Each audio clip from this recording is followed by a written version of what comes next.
Look who it is. It's them dang old YouTubers again. Good morning, everybody. I'm Bear with BearIndependent.com, and we are working from the mobile platform this morning, so please forgive the production quality. We will strive for our benchmark here on YouTube, the best information with the worst production quality on the internet. If you're new here, you know what to do. Subscribe, ring the little bell icon. If you're not new here, you know what to do. Share the show with somebody that you love. Hotel coffee. They got to make these bigger. I mean, look at this. Now I get it. I have bare hands, but they gotta give you a man-sized cup for your coffee. All right, we are talking about bank collapses. I know, bank collapses. We were talking about bank collapses this morning. Of course, the show is brought to you by RefugeMedical.com. More on that later. So since Friday afternoon, Friday evening, three banks that I know of, that we know of currently, Silicon Valley Bank, Signature Bank, and Silvergate Bank have all collapsed. They've all been taken over by the FDIC and the Fed, Federal Deposit Insurance Corporation. So, and I'm shooting from the hip on this one, y'all. I'm on the road and short sleep, and I'm working from OSINT, aka thumbs on an iPhone. So what we know thus far, and I posted a very good article on Patreon yesterday of the 20 or so articles I was able to find on Silicon Valley Bank here in SVB. What we know is that Silicon Valley Bank has essentially collapsed. It's been taken over by the FDIC. The Federal Reserve has founded another bank called the Bank of Santa Barbara in that same area. And as of this morning, 13MAR23, the FDIC has said that all creditors to that bank, all deposits will be insured by the FDIC, regardless of whether or not they hit that $250,000 or less benchmark for FDIC insurance. Silicon Valley Bank has been loaning money at 0% interest due to Federal Reserve policies for years and years and years. When you loan money at 0% interest, you don't produce any profit as a bank. If I loan you $100 at 0% interest, you pay me $100 back. There's no additional. So Silicon Valley Bank invested in federal securities when interest rates were low. Interest rates continued to climb and are continuing to climb because Fed Reserve Chairman Jerome Powell is hiking interest rates to reduce the velocity of money to combat inflation. So these securities that SVB invested in should have matured, say hypothetically, if it was a $100 investment, should have matured hypothetically at $120. So they would have produced a profit. So SVB's policy here was to invest in these long-term federal securities that would mature at a profit because of the low inflation rates, because they weren't making any money lending money out at low interest rates. Well, interest rates went up. So those securities that should have matured, say at $120 instead of $100 are now maturing at $90, say. So they're taking a loss on the securities, aka they have no revenue. They have revenue, they have no profit. And I'm trying to do this in the Explain Like I'm 5 version for two reasons. One, very few of us here are financial professionals, myself included. And two, I don't necessarily have a doctorate level grasp of what's going on here either. So the Explain Like I'm 5 version. So Silicon Valley Bank's not making any money making loans to individuals, organizations, companies, and they're now not making any money on these securities that they invested in because of the increasing interest rates. So they decided to raise some capital by selling shares of their bank. I believe these shares were offered last Thursday. Savvy investors noticed that, oh, a bank is selling shares of itself to raise capital. That's usually an indicator that things are bad. That indicator, because Silicon Valley is a small area and very enmeshed. The people who bank at Silicon Valley Bank all know each other, regardless if they're tech giants or up-and-coming tech giants. And by the way, approximately $175 billion in accounts, the second largest bank failure in U.S. history behind Lehman Brothers in 2008, which began the cascade of the 2008 financial crisis, which is, of course, what everybody is concerned about right now, that here we go with the 2023 financial crisis 15 years later.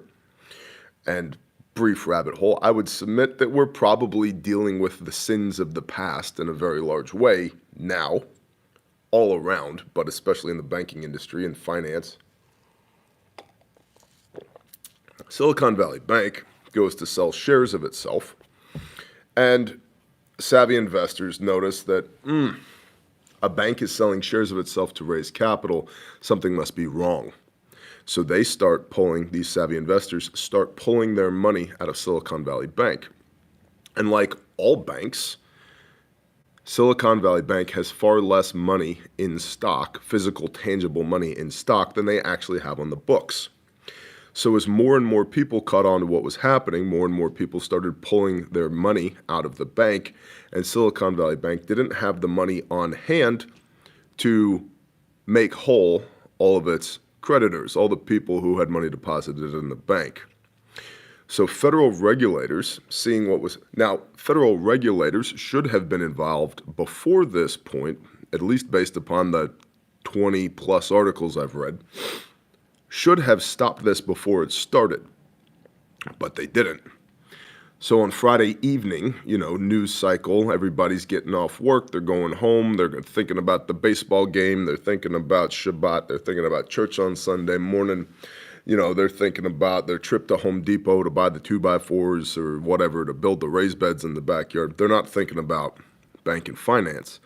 Friday evening, federal regulators took over Silicon Valley Bank.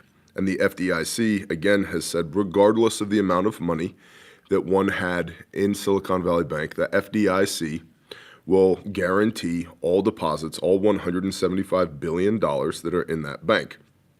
The reason for that is that the FDIC and the Federal Reserve do not want us, the normal people, losing confidence in the banking system and making runs on every other bank in the country, because there's not another bank in the country that has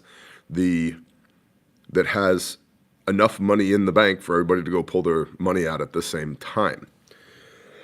Let me get a signals check in the chat. Can you all hear me? Can you see me? Are we 5x5?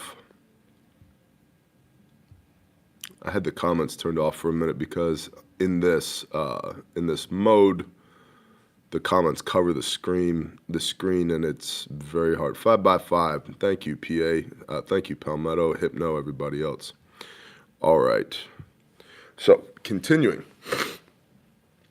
So the FDIC and the Fed are trying to keep a run on banks nationally from happening because of a lack of consumer confidence in the banking industry.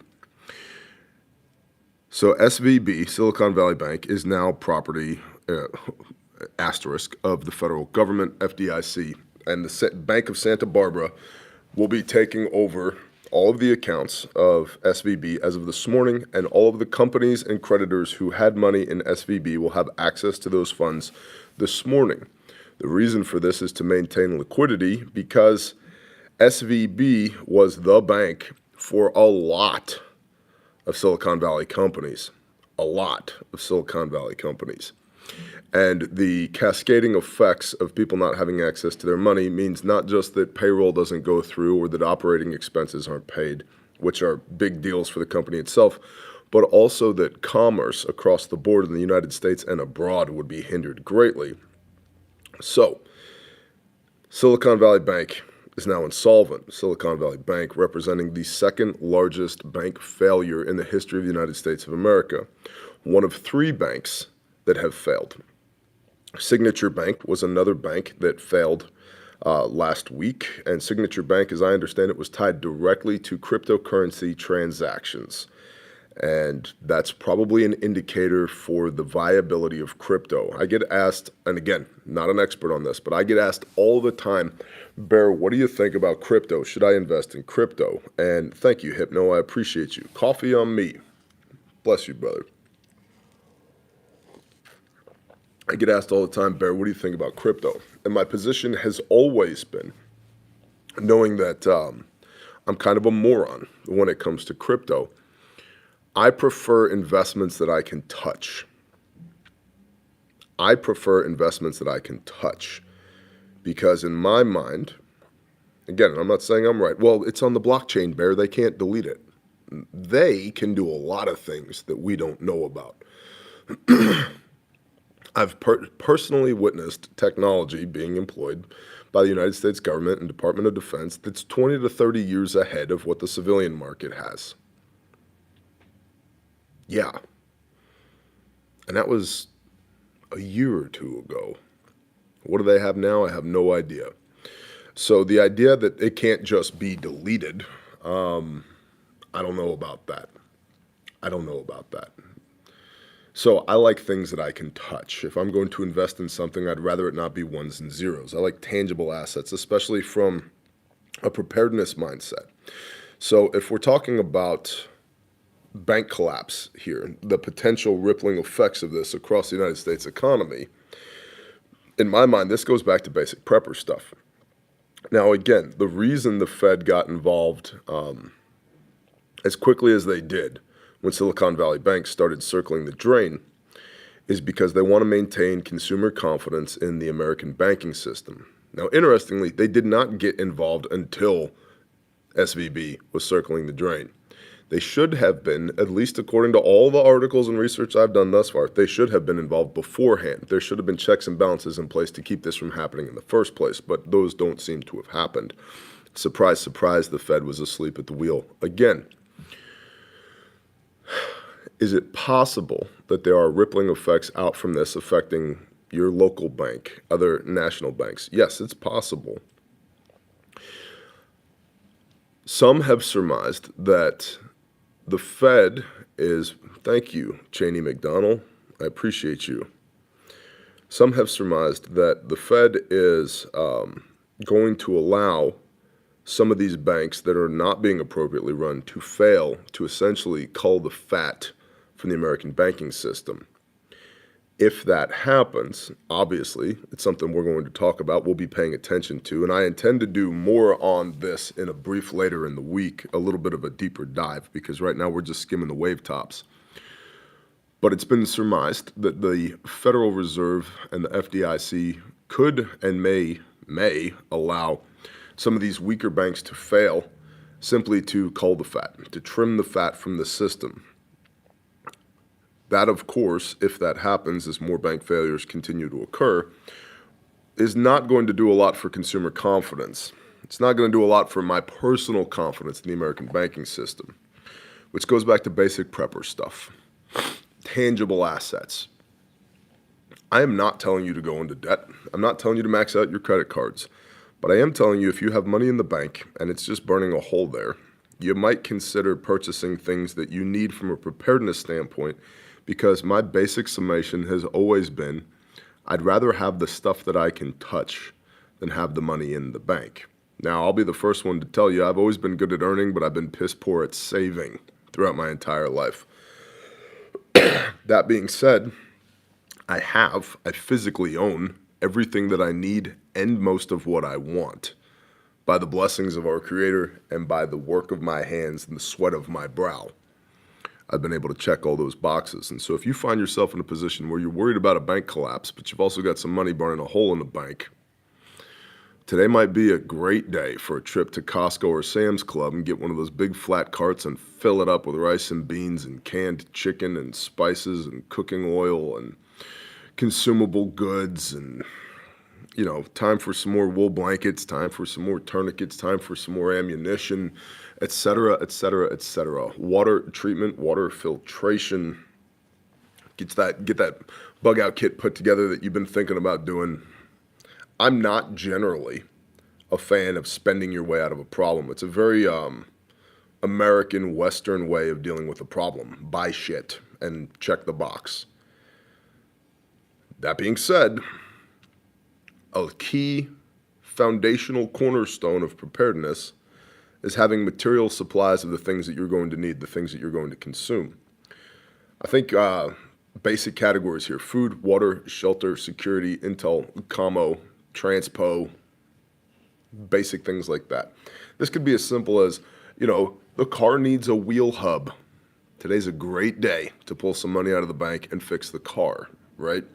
Fill some gas cans, maybe get an oil change that air filter that you've been thinking about changing, get a tune-up, etc., right? Maybe some new tires. Thank you, Daryl. Are you Daryl or Darrell? You're going to be Darrell today. So anyway, investing in tangible assets, highly recommended as we continue to see normalcy teetering on the verge of extinction. I think that every one of us should be investing in tangible assets. Now, in other news, yet another atmospheric river will be lashing California after soaking rains, bringing even more flooding across an already saturated region. Flood watches have gone into effect for 15 million in California and Nevada. Feast or famine, right? Drought, biblical rain. In addition to incoming storms, melting snowpack is expected to prolong the flooding issues. A levee near a small town in Pajaro breached late into Friday night, putting about 1,700 people underwater. Most of these people are farm workers, so not only has the water ruined their homes, but it's covered the fields that bring in their livelihoods. This is nowhere close to being the only community impacted so heavily. Flooding has led to evacuations of multiple communities throughout several counties, water rescues, and extensive damage to property. The Los Angeles Times reported that one 50-year-old woman chose to stay despite deputies going door to door urging people to prepare to leave. Her words, quote, "I'm going to trust in God because we can't do anything. We don't have anywhere to go," end quote. Takeaway from that paragraph: we don't have anywhere to go. Now, trusting in God, Yahweh your Elohim, the Lord your God, that's a sound course of action right there. But I would encourage you to read the word and realize that everybody in that book that trusted in God at some point had to unask the AO. They had to go somewhere else. Even Messiah, when he was a baby, when Herod was trying to kill him, Joseph and Mary had to take him where? To Egypt, to Mitzrayim, to get away, to bug out from the danger. And they stayed in Mitzrayim in Egypt for a hot minute. Like a precision weapon systems Mark 116 Mod 1, the tradesman. I'm not giving you an excuse to buy another gun. Go see my video, The Gun Industry is Lying to You, and then you can make a decision as to whether or not you need that. And I would submit that if you have your food, your water, your shelter, your bug out plan, your intel, your network, your commo, your medical systems, your transportation and logistics systems, all 100% squared away, then maybe go buy another gun. But if you can't definitively say, yes, all those things are firing on all cylinders, I would suggest strongly that the firearms you already have are probably more than adequate. Getting back to Mitzrayim and bugging out, everybody in that book who trusted in God also, at some point, bugged out, wandered in the wilderness for a hot minute, had to go somewhere else. So, should you trust in God? Yep, absolutely. Should you also have a plan to go somewhere else if needed? Yes, absolutely. And all this stuff, this is what I call basic prepper stuff. I have a playlist here at this channel called The Prepper Classroom, where all of these concepts are broken down Barney style on a whiteboard, where I lay out for you, do this, don't do this. This is how you make these decisions. This is what you need. This is what you want. This is what you don't need, etc., etc. There's 28 or 30 videos in that playlist that covers everything from how to put together a bug out plan to how much water you need to what kind of food to stock to how much ammunition do you need, et cetera, et cetera, et cetera, using math and facts, not feelings and suppositions. So if you're not tracking on basic prepper stuff, go watch that playlist. It's free here on YouTube, The Prepper Classroom. Okay? Okay, Bear. All right, cool. But you should absolutely have a plan to leave, to go somewhere else, to remove yourself from whatever threat may present itself. And most people focus on the bug out bag, which is good because all systems ultimately devolve into a man-portable system, meaning that sooner or later you may have to carry your livelihood on your back.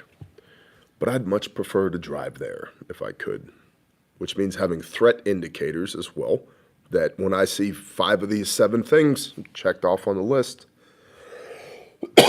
excuse me, I know it's time to go.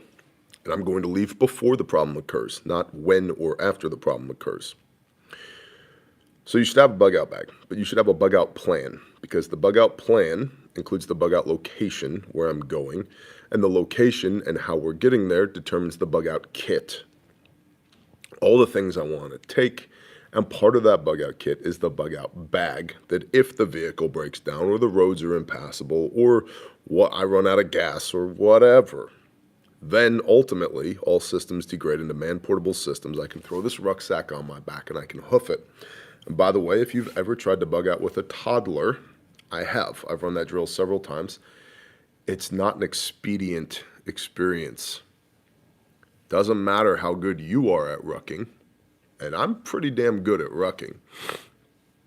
I've been rucking for PT for a few years now, and I'm pretty good at rucking. My wife, she's marginal. My children, not so much.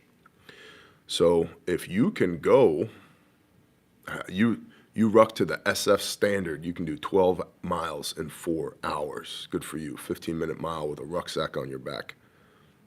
Your family can't. So you're going to make far less time and you're going to be far more exposed than you think you are, which is why you want to be able to leave early, not under fire, not under threat, not with the Panamanian paratroopers breathing down your neck or the flood coming or the forest fire or the whatever. Okay? Okay. This hotel at least has decent coffee. They even have heavy cream out for you to drop a dollop in your coffee. In Biden's recently proposed $6.8 trillion budget, there would be $4 trillion in higher taxes over the next 10 years. I feel like I gotta scratch my beard all of a sudden. Got it. And personal income tax would be the highest it has been since Jimmy Carter. I'm sure that's just a coincidence. If the plan were implemented, it would make the United States a country with one of the highest corporate tax rates in the world. This proposal would place the tax burden most squarely on the shoulders of small and medium-sized business owners and investors, not the ultra-wealthy. And as a small business owner, again, I feel like I need to scratch my beard a little bit. Got it. Fox News reported, quote, "When you combine Biden's corporate tax with the higher capital gains tax, you're talking about the government helping self to as much as 60% of a company's profits in taxes.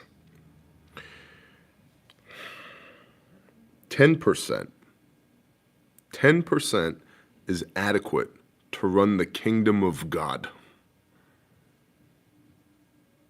10% is adequate to run the kingdom of God. But these Babylonian assholes, the powers that be, want 60% of your profit." Quick question. In this Build Back Better world we live in, which apparently Build Back Better means bank collapses and wars and infrastructural collapse and corruption and a senile old man as leader of the free world. It's going great. But, by all metrics, this Build Back Better thing, it's going great. I don't know what everybody's so upset about. This Build Back Better system requires 60% of my profits to operate. What do you think that's going to do to wage growth? What do you think that's going to do to the growth of companies, small and medium-sized companies, the lifeblood of America?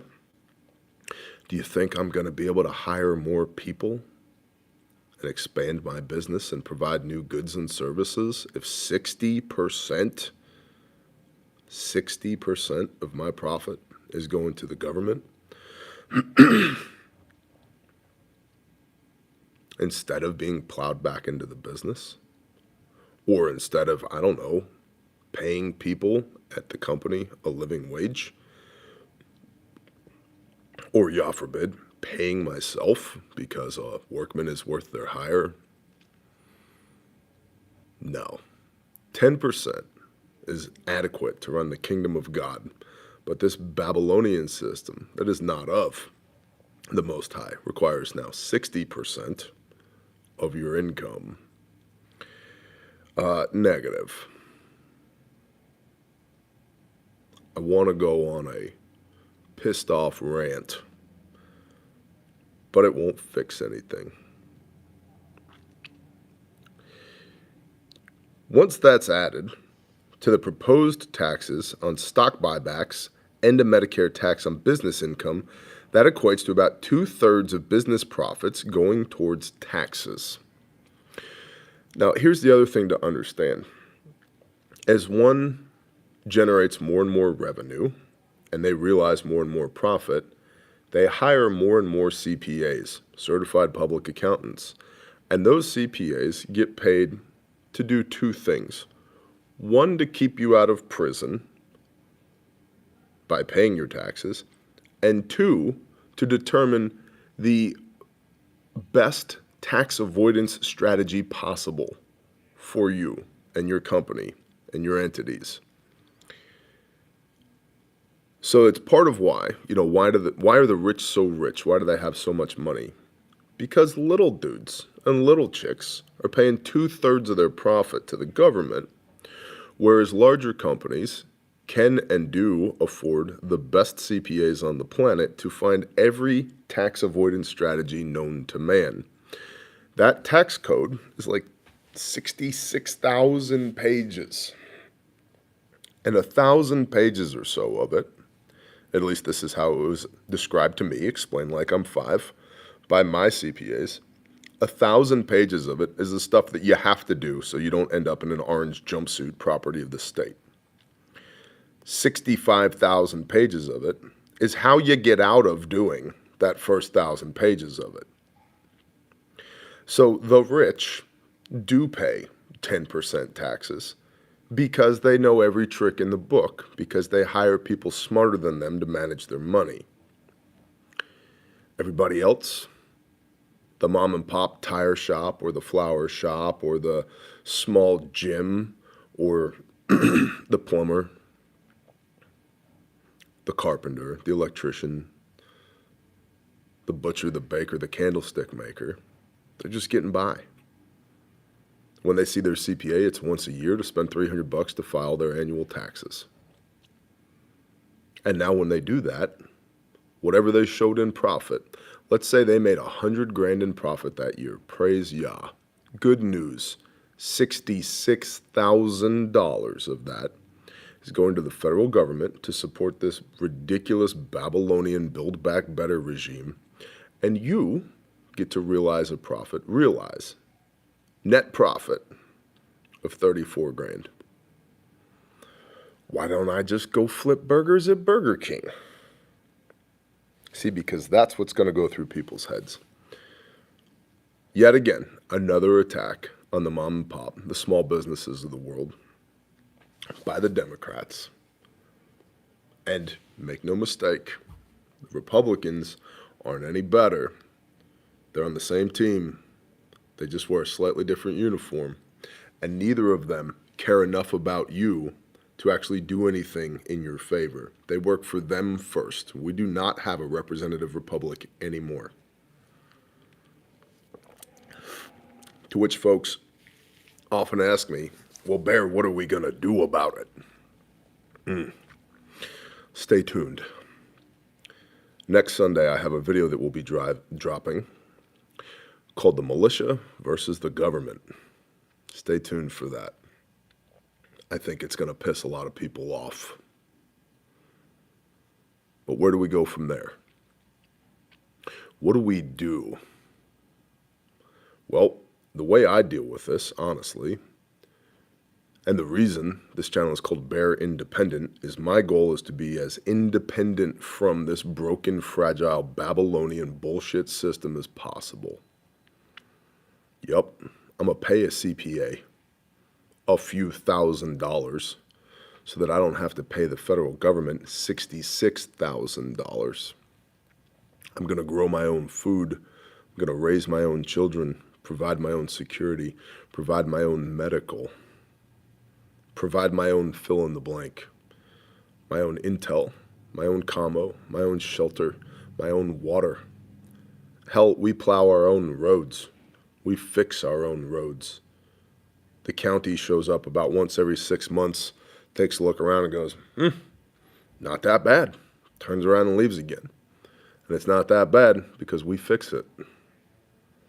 Well, that's the government's job. They're terrible at their job. Security. How secure do you feel with all these federal agencies running around right now, targeting Americans? Intel. How informed do you believe you are? Commo. How free is your commo? Shelter. Can you afford a house right now? Can you afford a piece of land? Are those things even options to you? Water. Go ask the people in East Palestine for a glass of water. Right? Food. Do you believe that the food that you buy in the store is good for you, or that gets handed to you through the little window on the side of the building after you drive past the big billboard thing with the speaker in it where you can insert your credit card? How about medical? Do you trust the medical industry? Do you trust the banking industry? You see what I mean? So all these things, each individual house of cards is beginning to shake, and some of them are starting to fall. I don't want to be trapped underneath that house of cards when it falls. So that requires more and more personal responsibility from me to be in a position to exert my own influence, to provide for my own family, to do my own things. And people will say, well, you buy all the land you want. What happens when you got to pay property taxes? You never actually own that land. First of all, that sounds like sour grapes. So maybe pull your head out of your ass. Second of all, my property taxes are insanely low. Insanely low. And I have 10 years worth of property taxes put back. 10 years. And if that goes to hell in a handbasket, I have silver, sheep, cattle. And if that goes to hell in a handbasket, I got a bunch of friends and we train together. So, good morning, Doug Bucher. You do not want to be married, in covenant with, attached to this system as it continues to fail. Which goes back to full circle, basic prepper stuff. You know what I'm going to do today? I'm going to buy a pallet of salt. Because salt's like $8 for a 50-pound bag. You get 50 of them on a pallet. That's like $400 for a lifetime supply of salt. You get about 50 pounds of salt in a bucket. That's 50 buckets of salt.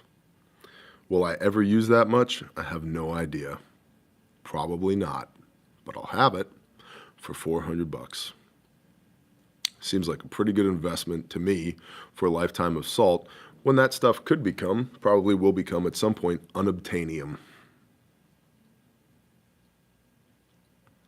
If it's $20 a bag for a 50-pound bag, I still don't care. Okay, it's $1,000. There's my prepping budget. Blown. It's blown. Also, you think you can barter with salt? I bet you can. That's what I'll be doing today. Clearly, the effects of Biden's tax plan would be devastating, but the proposal is all but dead on arrival as the House of Representatives is currently under Republican control. However, it is a meaningful statement that reveals the intentions of the Biden regime and serves as a warning for small and medium-sized business owners and entrepreneurs. That's me. That's a lot of us. For people that don't fit that description, this proposal has prompted a discussion about Medicare and Social Security, with suggestions including intentionally phasing out the program and raising the age of eligibility for Social Security. By the way, you know why 65 was the age of eligibility for Social Security? This goes back to the Germans. You should do some research on this. It's because 65 was the mean age of death.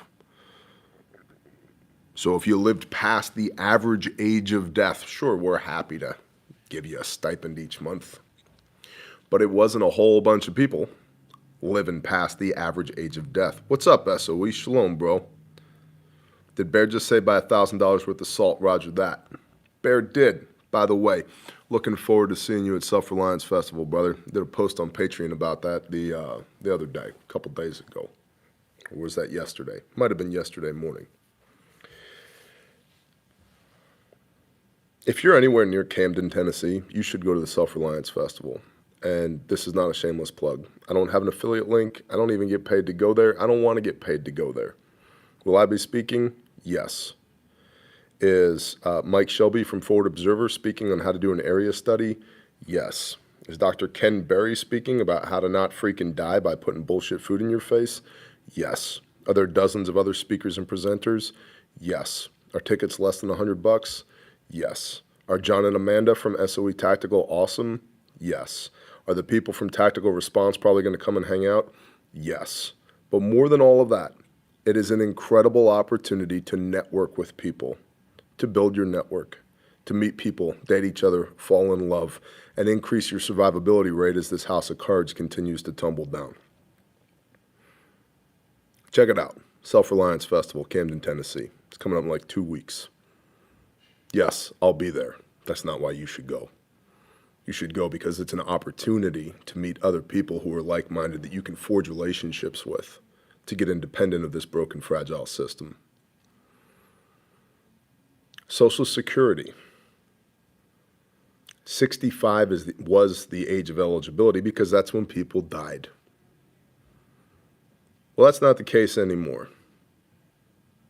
Unless, unfortunately, you or somebody you love did those two things and that other thing, in which case, apparently, the age is 25, 35, 45, 55.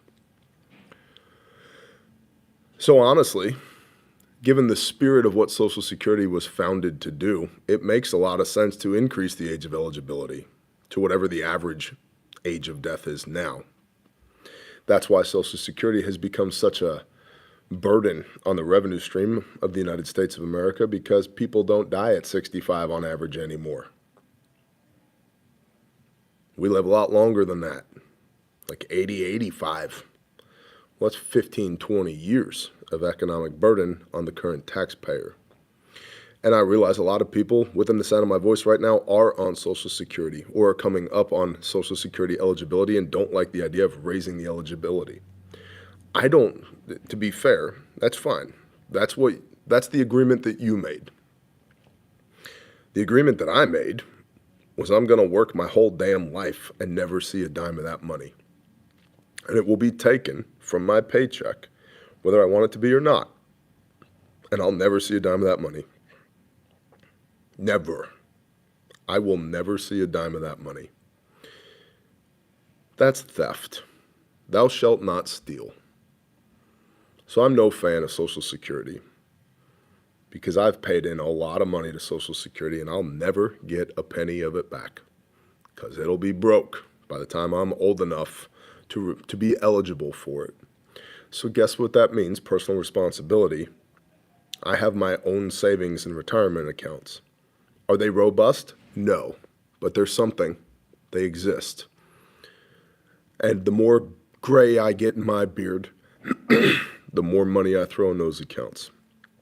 Because technically, I'm approaching my prime earning age. That's encouraging. I'd prefer to not do that in an economic climate where I have to give 2/3 of my profits to the government. Otherwise, men with guns will come and take me and put me in a little box. But either way, I'm going to apply personal excellence to this situation because, as Andy Frisella says, personal excellence is the ultimate rebellion.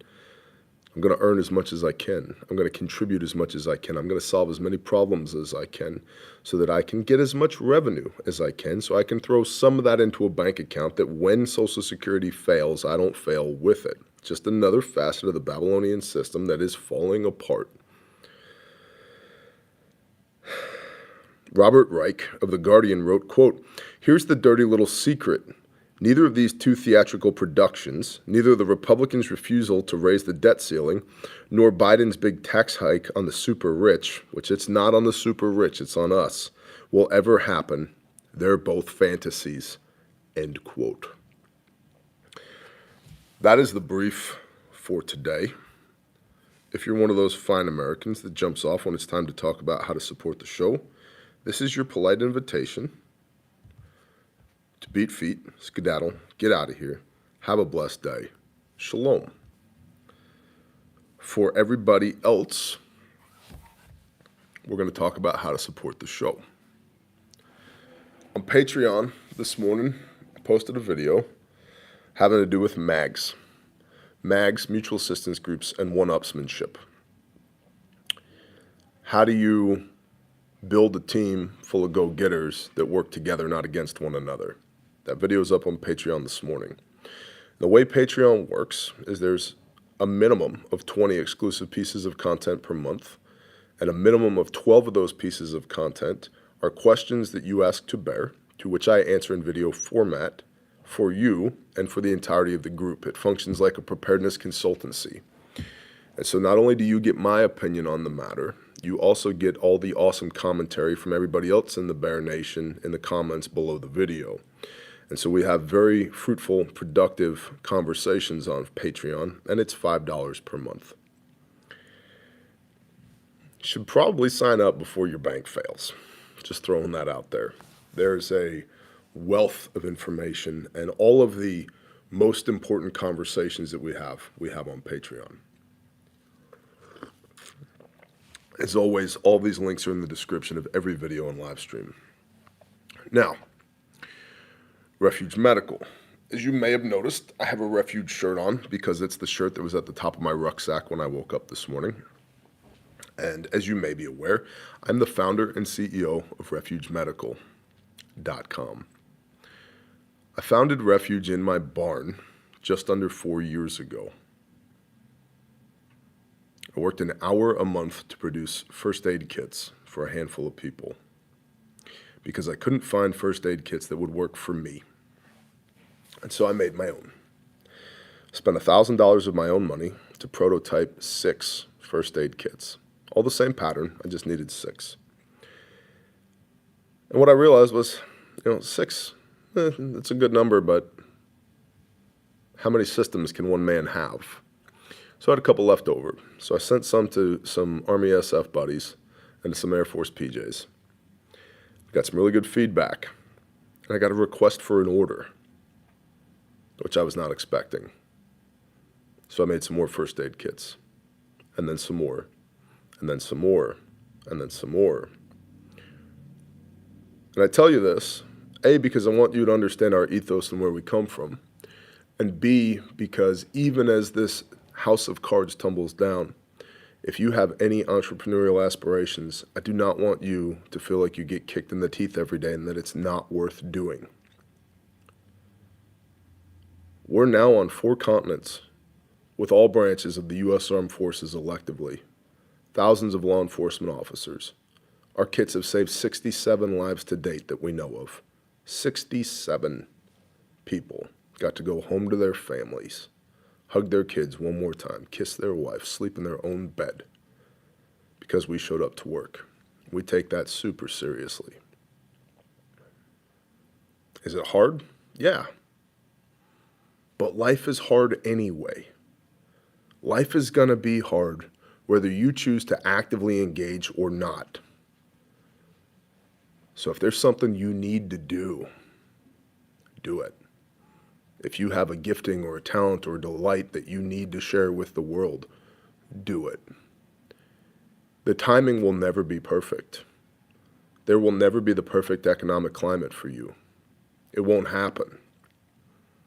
So instead of suffering from paralysis by analysis, jump. Go. It'll be scary. It'll be hard. You'll want to give up. Don't. And as long as you just keep going, it'll work out. Refuge now employs 23 families. That is mind-numbing to me, in the best way possible. We make the best kits on the face of the earth. If you can find a better one, I'll buy it from you. I'll close my doors. They don't exist. Everything we make, every stitch, every grommet, every buckle, all of it is made in the United States of America by Americans. We are not an American company. We are a made in America company, and there is a huge difference. This is the Bear Fact 3.0. You've seen it many times on camera. You understand how this works. Our shears are on the outside. Got a cat tourniquet on the outside here. It's MOLLE compatible. You can hang this on anything, a chest rig, a war belt, a plate carrier, a headrest, a rucksack, the bulkhead of your submarine, the bulkhead of your aircraft. I've gotten pictures of that. It's super cool. And the outside pouch provides your durability and your portability. American-made ballistic nylon. You pull this open like so. You grab the red handle and you pull the inner out of the outer. And then in the inner, you have a purpose-built blowout kit prioritized per the March algorithm. Massive bleeding, airway, respiratory, circulation, head injury, hypothermia, and everything else. This has your chest seals, your quick clot, your pressure bandages, your burn dressing, nasopharyngeal airway, 2x2s, 4x4s, 5x9 gauze pads, eye shield, eye pad, duct tape, surgical tape, Sharpie, gloves, shears, everything you need to save a life using the best components on the face of the earth. You can't find a better kit. And you certainly can't find a better kit that has this sewn into it. Made in the USA. Every stitch. Look at the stitching. Look at this. If you break this, I will replace this at no cost to you. If you use the components of this kit to save somebody's life, I will replace it at no cost to you. Comes with this tourniquet. It's a Cat Gen 7 tourniquet. Why? Here's why. Because with very little training, about this fast, you can stop an arterial bleed. And it's one turn past bad words, right there. You pull the tail through, pull the time tab across, done. You see, I'm already starting to get increased vascularity in the back of my hand from the occlusion of the artery. Everything we do, everything Refuge does, is to support our mission statement. Our mission statement is to save lives while in service to the Father's kingdom and experiencing the abundance of His provision and blessing. If you need a kit, please consider us. If you don't, but you know somebody who does, please evangelize for us. We can't do this without you. Now, Refuge training. Our training personnel are in Lebanon, Pennsylvania today, throughout the week, doing 4 days of training in Lebanon, PA. There are a handful of classes that are still available up on the website, refugetraining.com. You can use the promo code BEARNATION at both Refuge Medical and Refuge Training. At Refuge Medical, you get free shipping. At Refuge Training, you get a percentage off. If you're on Patreon, use your Patreon promo code, okay? Refuge Training, I just put a video up on Patreon yesterday of the Picola class. Let me see if I can find that. It's a quick video. See if I can play it for y'all.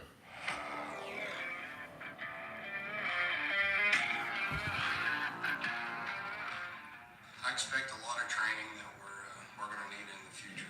A better understanding on how to save somebody's life. To learn how to not die. To practice with experts in their fields. We just want to be better first responders. I want you to see the difference between our class and everybody else. And this is probably some of the best training that I've had in 7 years of law enforcement.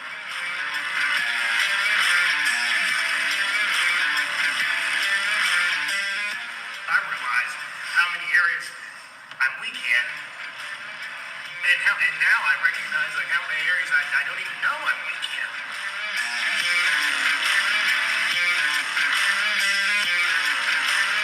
You will not rise to your level of expectation. That is not possible. You fall to your level of training. The more training you have, the better you will do under stress.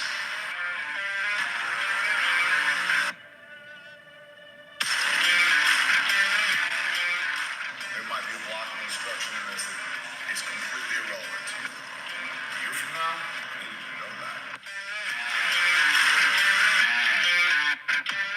Knowing that I could be on a traffic stop and civilians are training like this, it makes me feel a whole lot better.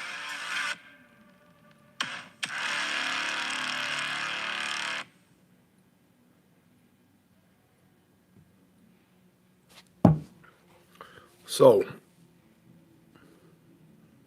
there's a lot of training organizations out there. Some of them are pretty good. None of them are us. Again, basic prepper stuff. In the dispersion, your name of Yahuwah is phenomenal. Sharing it like crazy. Especially with my former church men's group pushing back hard against their replacement theology. Loved your quote, Yah's not impressed by your bullshit. Appreciate you, brother. Praise Yah. Thank you. Refuge Training. Come to class. Learn the fine art of how to not die. Lastly, grindstoneministries.com. I don't even know how to thank y'all for everything you do for us. There's not words. Yes, Matt Drake, HSA and FSA, all kits, all components at refugemedical.com are HSA and FSA eligible, which, by the way, a lot of those expire in the next 2 days, which, by the way, I still have a tourniquet on my arm. Now look at the vascularity in the back of my hand. Grindstone.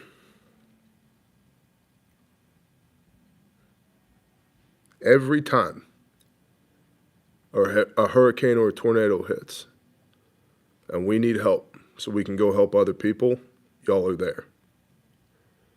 Every time I have to go pull a 3-year-old out of a situation where they're being serially raped, y'all are there. Every time we need anything, whether it's blankets or dump trucks or non-perishable food or chainsaws or bucket trucks or heavy equipment or propane or a place to sleep, diesel fuel, y'all are there every time. This is hands down the best audience. Thank you, Phillips. The best audience on the face of the earth. Hands down. Because we have done so much together. And the enormity of what we've done together, it gets me sometimes. And every time I talk to the Father about it, I hear, you're just getting started, son. You're just getting started. We are just getting started. We have done 36 disaster deployments in the last 4 years. We have rescued 24 kiddos ages 1 to 19 who are being trafficked and raped and sold as product and abused by assholes. We are building Caleb House, our juvenile restoration facility. And I love you all from the bottom of my heart for that. Thank you for supporting our good works. If you want to plug in, you can visit grindstoneministries.com. There's a link in the description. You can also find shirts, Caleb House t-shirts, long sleeves, and hoodies to help us fund the construction of our juvenile human trafficking survivor restoration facility, aka the place that we're building that is a safe space for kids that have been trafficked and raped. And you can buy our brother Saw's shirt, the Facts Not Feelings shirt, a portion of the proceeds of which go to help build Caleb House. And you can pray, and we need it. We need it. We need the strength to endure and to be obedient to the call that the Father puts on our heart. We need peace that surpasses all understanding. We need a war chest to continue to do what we do, to make sure that bad things happen to bad people and good things happen to good people. We need to be able to build Caleb House. And we're not there yet. We need wisdom and discernment so that we can be good stewards of the Father's blessings.